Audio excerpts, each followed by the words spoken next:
श्री संकटनाशन गणेश स्तोत्रम। प्रणम्य शिरसा देवं गौरीपुत्रं विनायकं भक्तावासं स्मरेन् नित्यं आयुः कामार्थसिद्धये।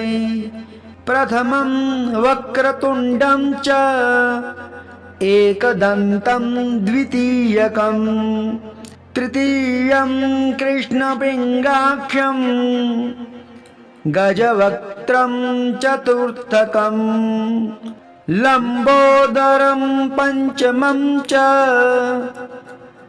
षष्ठं विकटमेव च सप्तमं विघ्नराजेन्द्रं धूम्रवर्णं तथाष्टमं नवमं भालचन्द्रं च दशमं तु विनायकम् एकादशं गणपतिं द्वादशं तु गजाननं द्वादशेतानि नामानि त्रिसन्ध्यं यः पठेन्नरः न च विघ्नभयं तस्य सर्वसिद्धिकरं परं।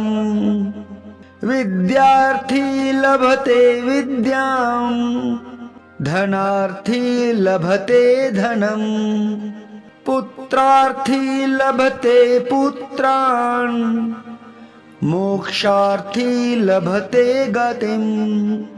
जपेत् गणपति स्तोत्रं षड्भिर्मासेः फलं लभेत् संवत्सरेण सिद्धिं च लभते नात्र संशयः।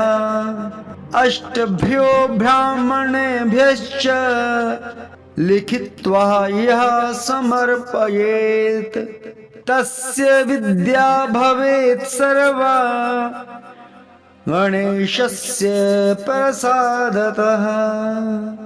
ॐ श्री नारद पुराणे संकटनाशन गणेश स्तोत्रम संपूर्णम्।